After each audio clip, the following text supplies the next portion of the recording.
नमस्ते विद्यार्थियों। आज हम अंतर्राष्ट्रीय संबंधों के बारे में अध्ययन कर रहे हैं और अंतर्राष्ट्रीय संबंधों के अंतर्गत रूस की विदेश नीति पर आज हम दृष्टि डालते हैं, उसको अध्ययन करते हैं। रूस की जो विदेश नीति है, बेसिकली रूस के बारे में हम समझ लें कि 1917 की जो साम्यवादी क्रांति हुई थी, उस क्रांति के बाद में रूस एक साम्यवादी देश के रूप में उभर करके विश्व स्तर पर आता है और अंतर्राष्ट्रीय राजनीति में अपनी एक अलग अस्तित्व बनाने के लिए, अपना एक नई विचारधारा को पेश करने के लिए नेतृत्व करता है। रूस के द्वारा ये किया जाता है। द्वितीय जो महायुद्ध हुआ था, उसके बाद में एक महाशक्ति के रूप में रूस सोवियत संघ उभर करके आता है और विश्व स्तर पर अमेरिका को चैलेंज करने वाला ये एक प्रमुख देश होता है। सोवियत संघ जो है उसमें साम्यवाद का प्रचार प्रसार करने के लिए विश्व स्तर पर क्रांति ला दी थी और अनेक देशों को अपनी तरफ प्रभावित करना शुरू कर दिया था। तो ये जो है, और जल्दी ही उसने एक सुपर पावर का दर्जा प्राप्त कर लिया। परमाणु बम को भी उसने निर्माण कर लिया, हाइड्रोजन बम को भी उसने निर्माण कर लिया, अंतरिक्ष क्षेत्र में भी उसने अपनी जो अस्तित्व है उसको स्थापित कर लिया। तो द्वितीय विश्व युद्ध के बाद में से लेकर के 1990 तक जो रूस है वो एक सुपर पावर के रूप में अंतर्राष्ट्रीय स्तर पर रहता है और दो ही खेमे विश्व स्तर पर रहते हैं। जिसका एक का लीडिंग जो है अमेरिका के द्वारा की जाती है, दूसरा रूस के द्वारा की जाती हैं। तो इस तरीके से अंतर्राष्ट्रीय स्तर पर दो ही खेमे रहते हैं और दोनों ही गुटों के जो नेतृत्व करने वाले रूस और अमेरिका रहते हैं। लेकिन जो रूस की अर्थव्यवस्था है वो जर्जर अवस्था में पहुंच जाती है और इस कारण से 1990 तक पहुंचते पहुंचते सोवियत संघ का बिखराव हो जाता है, विघटन हो जाता है और उसमें से कई देश नए देश बन जाते हैं। वो अपने उसको रोक नहीं पाता है। तो इस विखंडन के कारण जो रूस है उसकी जो शक्ति है वो काफ़ी क्षीण हो जाती है और अर्थव्यवस्था बहुत क्षीण हो जाती है और वो अपनी जो है अपनी अर्थव्यवस्था को, अपने अस्तित्व को बचाए रखने में बड़ा ही संघर्ष उसको करना पड़ता है 1990 के आते आते। 1990 के बाद में हम देखते हैं कि जो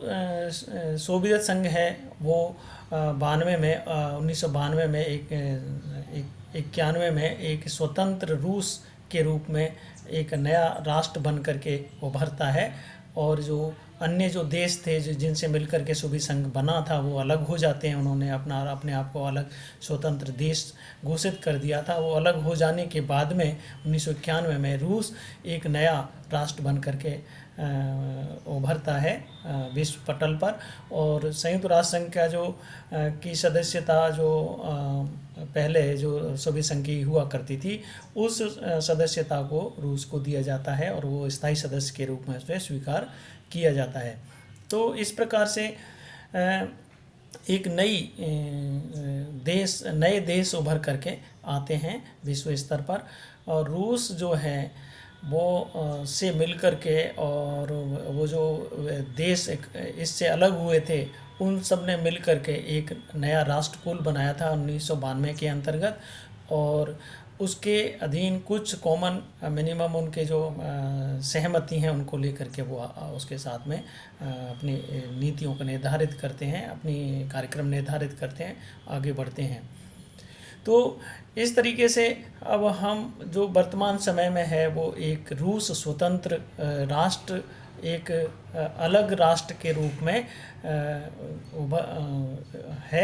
उभर करके आया है और उस राष्ट्र को हम रूस के नाम से जानते हैं। उसकी जो विशेषता है, उसकी विदेश नीतियों की जो विशेषता है उसके बारे में हम अध्ययन करना चाह रहे हैं। तो पहले वाला जो सोवियत संघ था उसमें और वर्तमान जो रूस है उसकी विदेश नीतियों में कुछ अंतर है। पहले साम्यवाद पर अधिक जोर दिया जाता था, साम्यवादी विचारधारा को बढ़ावा देने पर अधिक जोर दिया जाता था सोवियत संघ के द्वारा, किंतु वर्तमान समय का जो रूस है वो उसे बिल्कुल हट करके एक नई व्यवस्था को अपनाने पर जोर देता है, और जिसमें मेनली जो है वो खुली बाजार व्यवस्था को और विदेशों से आर्थिक सहयोग लेने को, अमेरिका के साथ संबंध बनाने को, यूरोप के जो देश हैं उनके साथ में संबंध बढ़ाने के लिए, एशिया के देश हैं उनके साथ में संबंध बढ़ाने के लिए उसने काफ़ी प्रयास किए हैं, और जहाँ से भी उसको सहयोग मिलने का की संभावना बनी है वहाँ पर उसने उस फ़ायदा लेने का प्रयास किया है। तो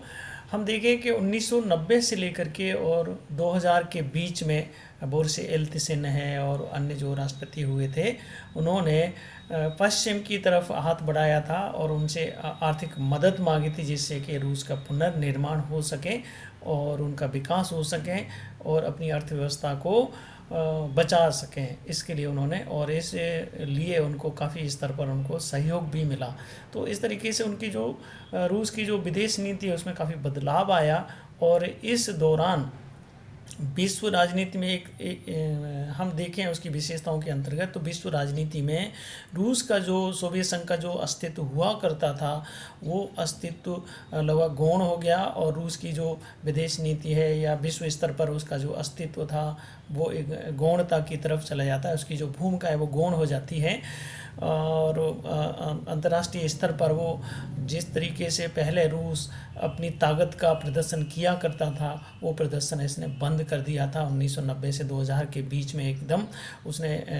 अपने आप को न्यूट्रल कर लिया था, और इस बीच में केवल अमेरिका ही एक ऐसा महाशक्ति था जो कि मनमाने तरीके से संयुक्त राष्ट्र संघ का उपयोग करता रहा था, अंतर्राष्ट्रीय राजनीति पर दबाव बनाता रहा था, और अंतर्राष्ट्रीय राजनीति को अपने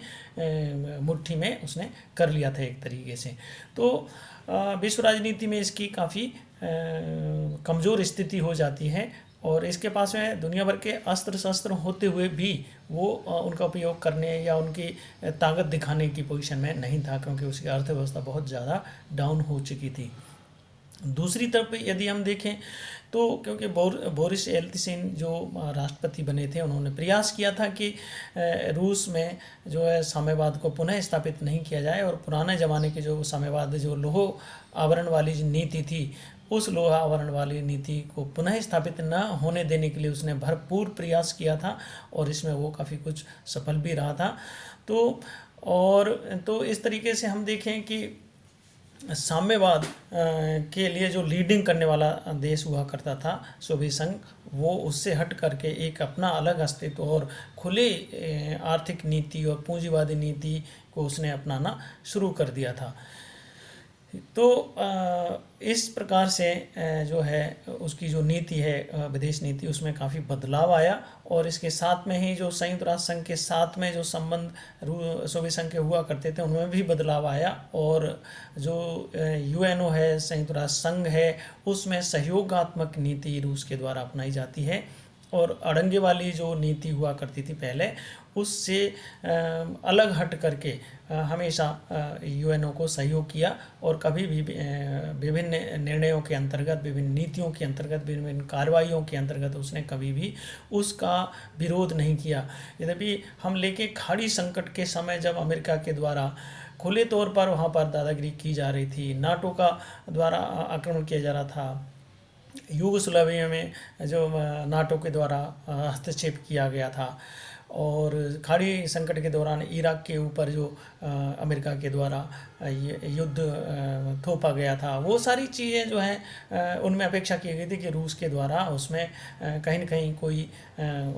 अपनी ताकत का प्रयोग किया जाएगा या उसको रोकने का, बैलेंस करने का प्रयास किया जाएगा, किंतु रूस ने ऐसा नहीं किया। और इससे प्रतीत होता है कि उसकी जो भूमिका है उस दौरान वो बिल्कुल अलग हो गई थी, और एक सुपर पावर की जो भूमिका थी वो उसने नहीं निभाई उस बीच में। तो इस तरीके से उसकी विदेश नीति के अंतर्गत काफ़ी कुछ बदलाव आया था, और संयुक्त राष्ट्र संघ के जो भी निर्णय हुए उन सब में सहयोग उनकी तरफ से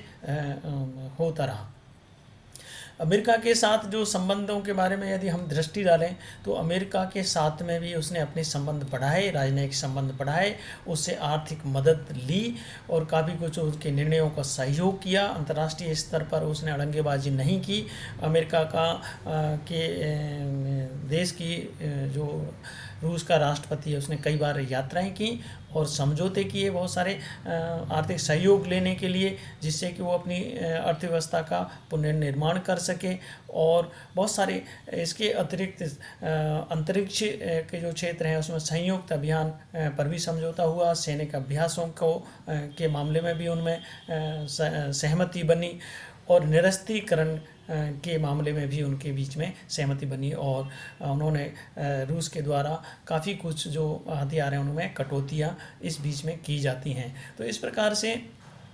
अमेरिका के साथ में उसके मित्रता पूर्ण संबंध और सहयोगात्मक संबंध और उससे बहुत सारे सहयोग लेने की, आर्थिक मदद लेने की प्रवृत्ति इस बीच में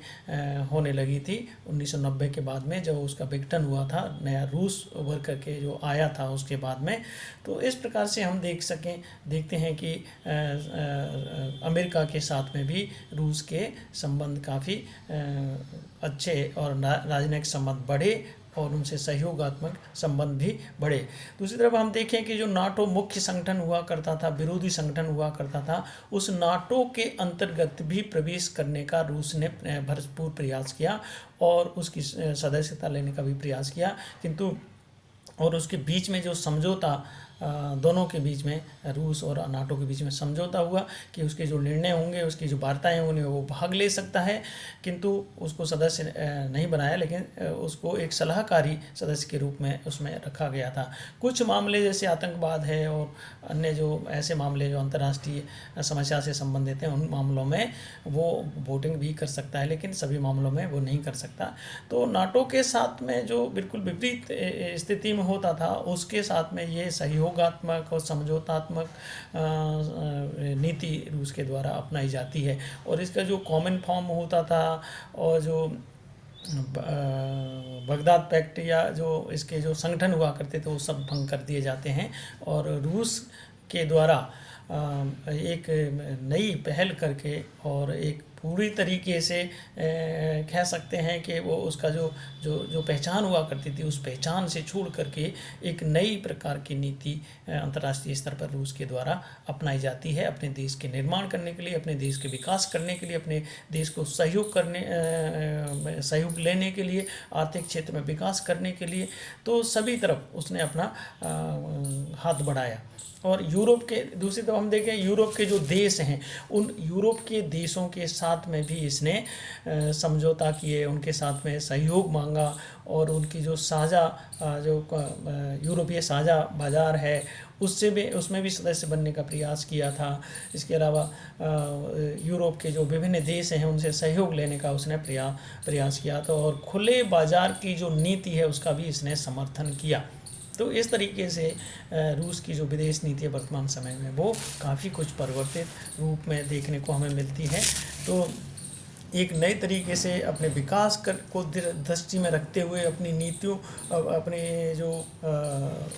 देश के हित को ध्यान में रखते हुए उसने अपनी नई नीतियों को अपनाया है। और परमाणु जो निरस्त्रीकरण के क्षेत्र में इसने काफ़ी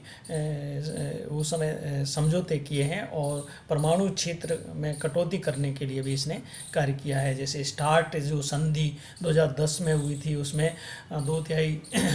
अस्त्र शस्त्रों में कटौती करने के लिए समझौता किया था। तो ये भी कार्य इसके द्वारा किया जाता है। तो इसके अलावा जो चीन है उसके साथ में भी मित्रवत संबंध विकसित करने का प्रयास इसने किया है रूस के द्वारा और अपने राष्ट्रीय हितों को ध्यान में रख करके जो तनावपूर्ण वातावरण था उसमें कमी लाने का भी चीन के साथ में प्रयास किया है और मित्रता का संबंध बढ़ाने का प्रयास किया है। तो इस प्रकार से जो रूस है उसकी विदेश नीति की विशेषताओं को हम जान सकते हैं। 1990 के बाद में जो परिवर्तन आया है उसके आधार पर आज इतना ही, बाकी आगे धन्यवाद।